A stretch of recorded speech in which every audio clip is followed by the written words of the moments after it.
Hello and welcome to Clearview News Desk. We're reaching you live from Nigeria's capital city, Abuja. I am Gloria Atta. Welcome. The Oyo State High Court has granted the People's Democratic Party approval to proceed with its elective national convention scheduled for November 15 to 16, 2025 in Ibadan, the state capital. Delivering the ruling, Justice A.L. Akintola issued an interim order permitting the party to continue its convention plans without obstruction. It was gathered that the court also directed the Independent National Electoral Commission to attend and monitor the exercise. The decision came after an ex-party motion filed by Folahun Alabi against the PDP. Its acting national chairman, Umar Damagum, Governor Umaru Fintiri, who heads the National Convention Organizing Committee, and the INEC. Adelabi had approached the court to stop any attempt by the defendants to alter or disrupt the timetable, guidelines, or schedule for the planned convention. In his ruling on Monday, Justice Akintola held that the claimants presented a compelling case that warranted immediate judicial intervention. The judge subsequently adjourned the hearing of the substantive motion for an interlocutory injunction till November 10, 2025. Now, the Lagos State Commissioner of Police, Olondare Jimoh, has reaffirmed that his declaration of activist Omoyele Sowore as wanted remains in effect, vowing that the police will take all lawful steps to arrest him. Jimoh had on Monday declared Sowore wanted for allegedly causing a disturbance of public peace and asked to commit a serious felony by planning to obstruct traffic on the 3rd Mainland Bridge. According to the police commissioner, Sowore had yet to report to the police since the declaration and reiterated his commitment to pursuing the case. He explained that Sowore's lawyer had contacted him via text message on Monday while he was responding to a riot, adding that the message was forwarded to the officer in charge of legal at the Nigerian police force for follow-up. Jimoh, however, noted that Sowore had failed to report to the police as agreed. The Commissioner of Police maintained that he had the right to declare Sowore wanted and challenged anyone with a contrary opinion to seek redress in court. I don't just declare wanted.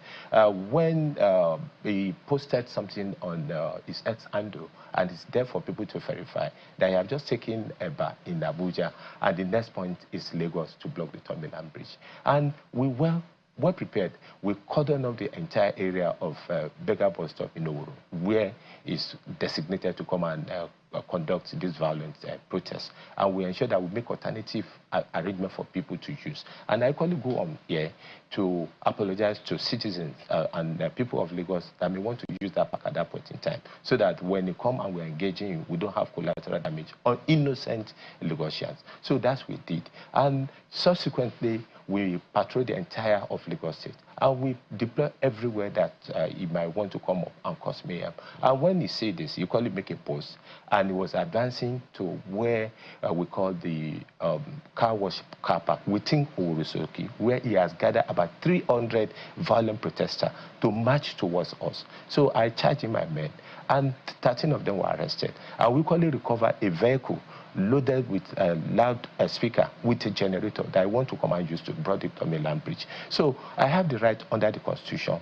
to prevent crime from being occurred, to prevent anybody that want to take laws into their hand, to come mayhem across the country. So the IGP, I say with any doubt, has not given such an order, and he has not given it not only to me, to virtually all the police institutions across the country. What are we going to do with that? So that is mischievous and is equally investigatable.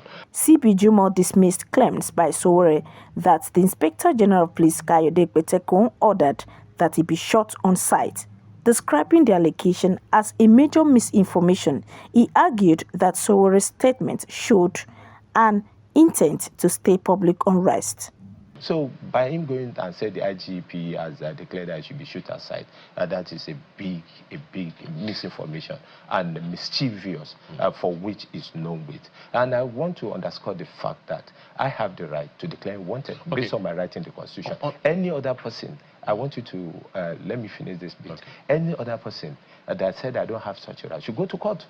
But for me to ensure public safety and public security and the protection of life and property of Lagosian in Lagos State, for which I'm charged with that responsibility, I have the right to do everything possible within the ambit of the law to sustain this. And that is why I promptly declared wanted. Recalled, Sowore had earlier vowed to stage a protest over the recent demolitions in Oworoshoki shortly after his release from detention.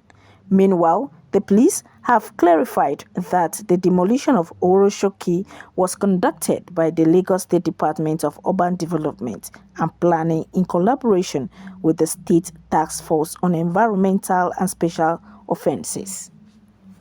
Imefonokon reporting for livenewsupdates. The Catholic Diocese of Auchi has confirmed the death of Emmanuel Alabi, one of the 3 junior seminarians abducted by gunmen earlier this year. The sad development was announced late Tuesday in a statement issued by the Assistant Director of Communications for the Diocese, Reverend Father Linus Imodieme. According to the statement, Alabi died in the custody of his abductors after months of captivity.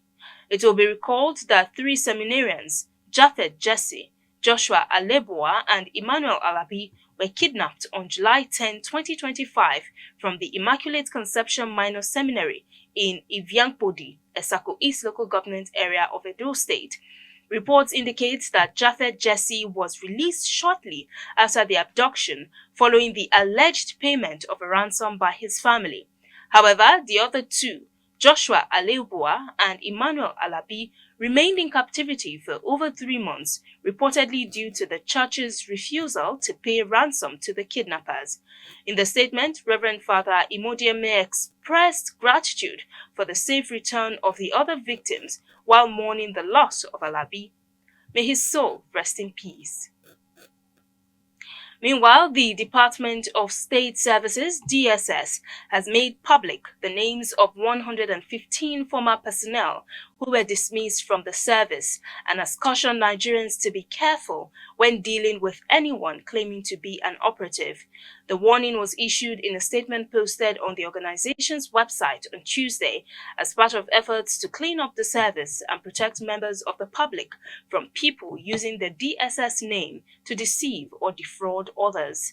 According to the DSS, some of the affected individuals have continued to parade themselves as serving operatives, forcing the service to publicly list their names to prevent unsuspecting Nigerians from falling victim to impersonation.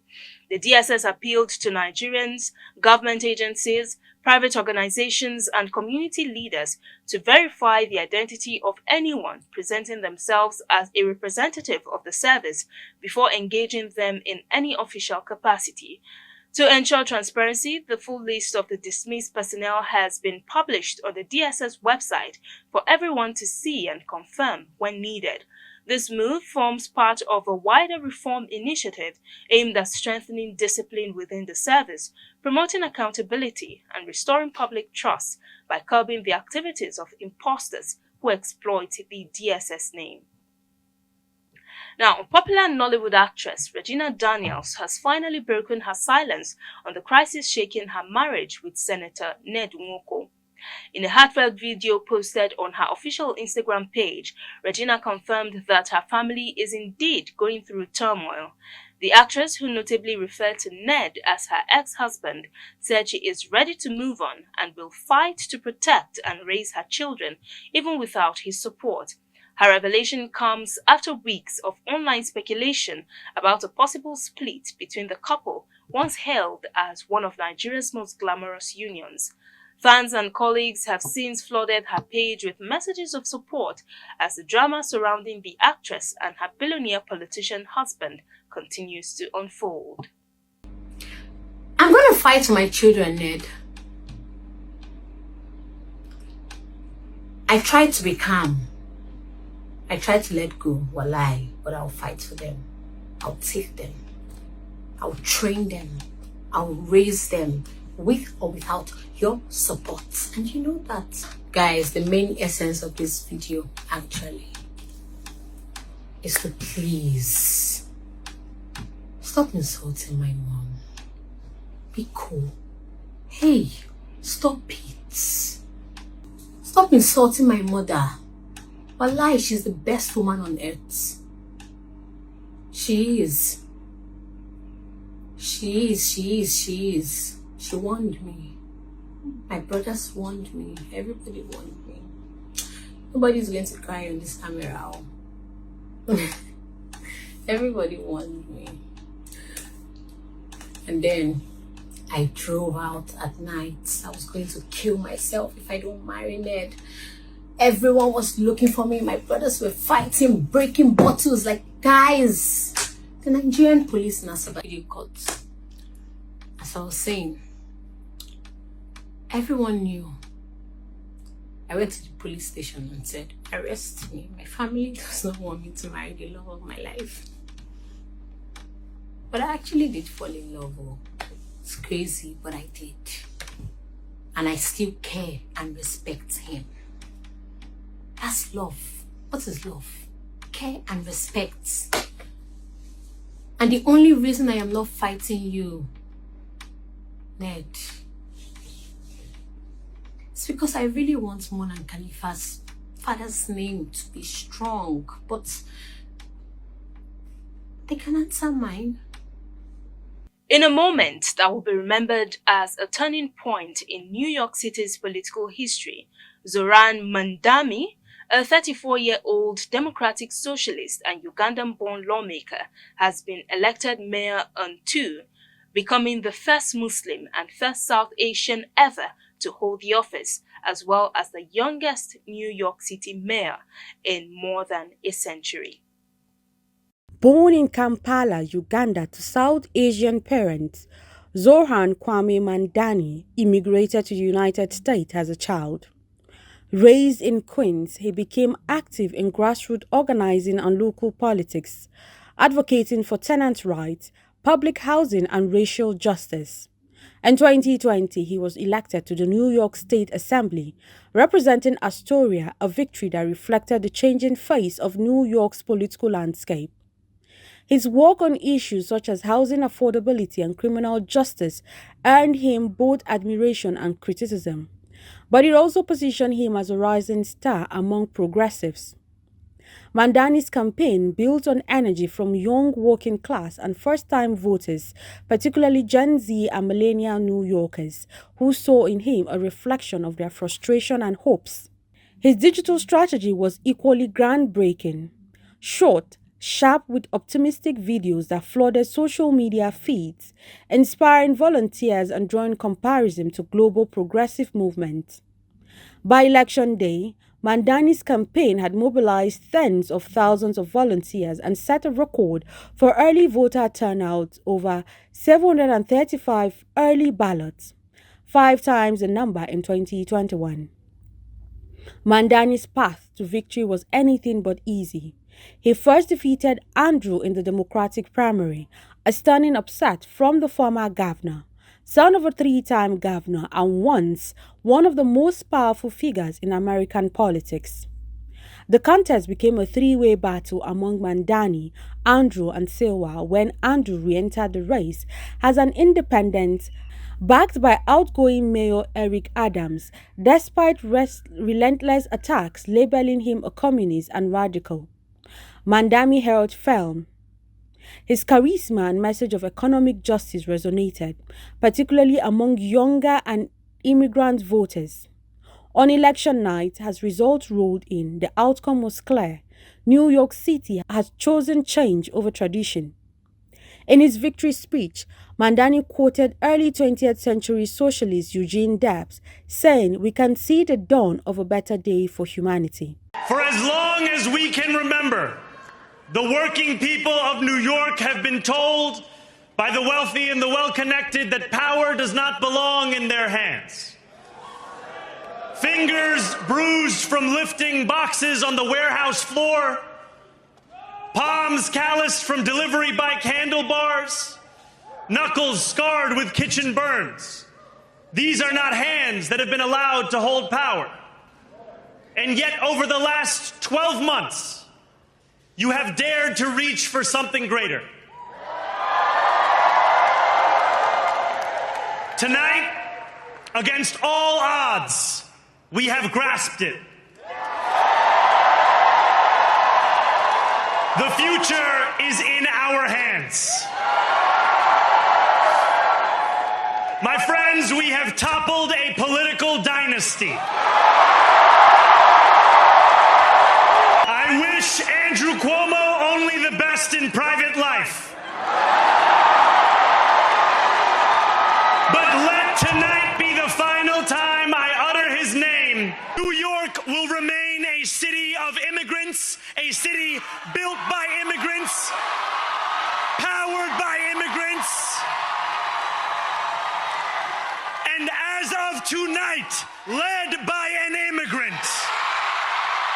Throughout the campaign, former President Donald Trump repeatedly targeted Mandani, calling him a radical socialist and threatening to cut federal funding to New York if he won.